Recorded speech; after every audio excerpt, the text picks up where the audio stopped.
Power. We talk about it as if it's a crown waiting on a pedestal, glittering, desirable, the prize for those bold enough to reach for it. But what if the truth is quieter and far stranger? What if power has never really been about dominance, ambition, or ego? What if its pull comes from something deeper, something ancient, wired into us long before we learn to speak? Because everywhere you look, across civilizations, eras, ideologies, and systems, one pattern keeps returning. People chase power, even when it destroys them, even when they don't need it, even when they can barely explain why. So tonight, we're not asking who seeks power. We're asking why the desire exists in the first place. And more importantly, why does it never, ever go away? The human engine behind power. 1. The first kind of power. Survival. Imagine the world 200,000 years ago. Not a civilization, not a city, not even a tribe. Just a small band of humans, huddled in twilight, listening for predators. In that world, power had no prestige. It was not status. It was not wealth. It was not territory. Power was simply the ability to keep your people alive. The strongest hunter, the sharpest eyes, the calmest mind under pressure, the one who knew when to act and when to run. This was the first kind of power, competence in the face of danger. And something happened, silently, invisibly, inside human psychology. Our ancestors learned to trust, admire, and follow whoever could protect them. And eventually, they learned to want to be that person, not for glory, not for legacy, but because survival depended on someone stepping up.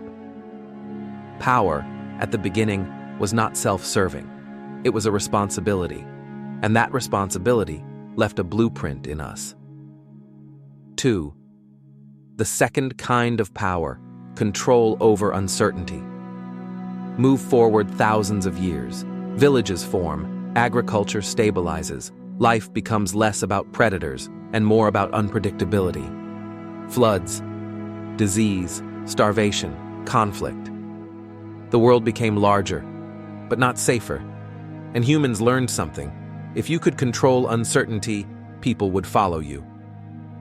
You see this pattern in ancient shamans predicting the skies, in Mesopotamian rulers claiming divine favor, in Egyptian pharaohs framing themselves as order against chaos.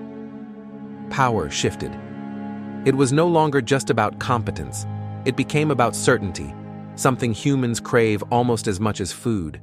Because when the world feels unstable, even an illusion of control can feel like salvation. This is where ambition began, not as a hunger for glory, but as an escape from fear. 3. The third kind of power, identity and meaning. Now zoom into the classical and medieval worlds. Empires rise, heroes are carved in marble, wars forge legends. Something new appears. People chase power not to survive, but to become someone. Status, honor, legacy, story. This is the era where power becomes narrative. Rome rewarded triumphs, China revered scholar officials, Japan elevated samurai duty. Europe sanctified kings by divine right. Power became identity, and identity became power. The pursuit changed from external threat to an internal question. Who am I, and who will remember me? This, perhaps, is the most dangerous evolution, because once power becomes a story, we tell about ourselves. Letting go feels like erasing our existence. 4. The fourth kind of power, influence without force. Now step into the modern world. Corporations, governments, media, institutions, social networks. Here, power is no longer just physical, political, or symbolic. It becomes something more subtle, the power to influence how people think.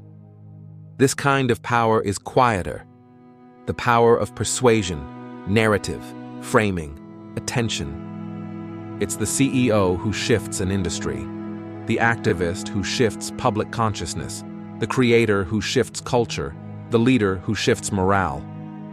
Here, Power is not seized, it is granted. It flows to those who articulate what others feel but cannot say.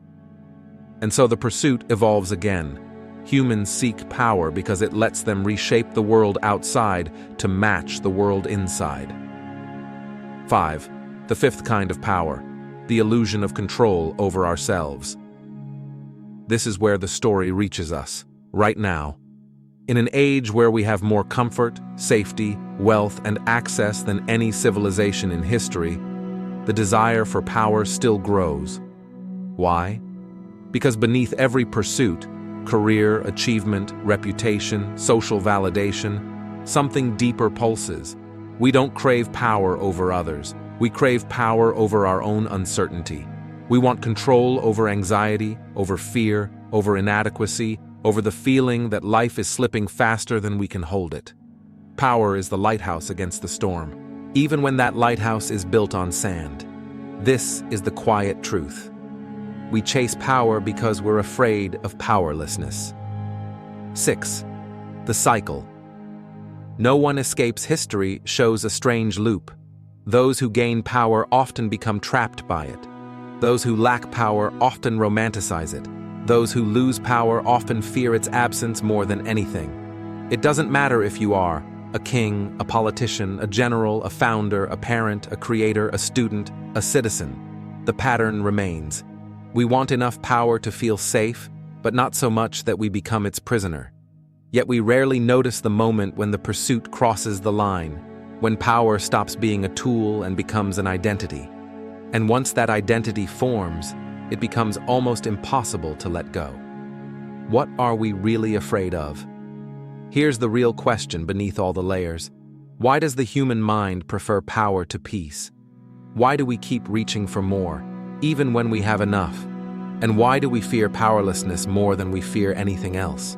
If the story of humanity is the story of our pursuit of power, then the story beneath that is the story of our fear.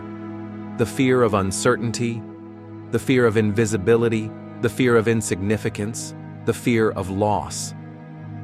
Ask yourself, would you chase power if you truly believed you were enough without it?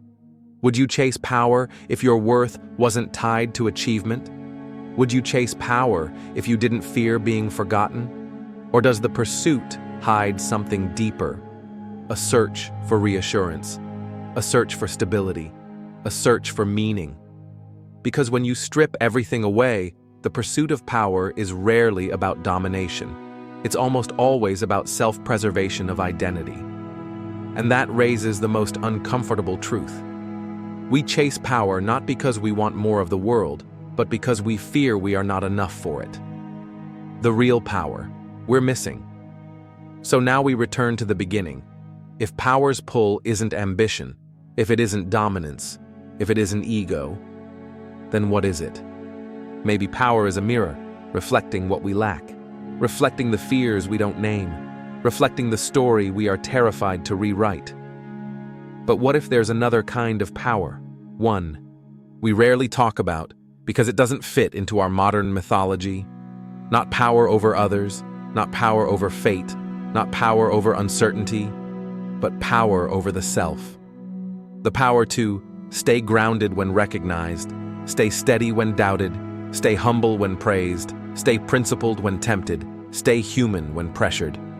This power leaves no monuments, no crowns, no empires, no titles, no spotlight, but it leaves something else, something the ancient world valued far more: integrity. The one form of power no one can grant and no one can take. A kind of power that doesn't fade when influence fades, doesn't collapse when status collapses, and doesn't rot when ego rots. A kind of power that doesn't depend on the world obeying you, only on you mastering yourself. And perhaps this is the quiet ending the story has been hiding. Power isn't what we chase. Power is what we become. Not the ruler of others, but the ruler of the self. Because when the world changes, when fortunes shift, when influence evaporates, when the spotlight moves on, the only power that remains is the strength of the person still standing in the dark. And maybe, just maybe, That's the power we've been searching for all along. Join us on a journey through the ages, where every question becomes an opportunity to discover.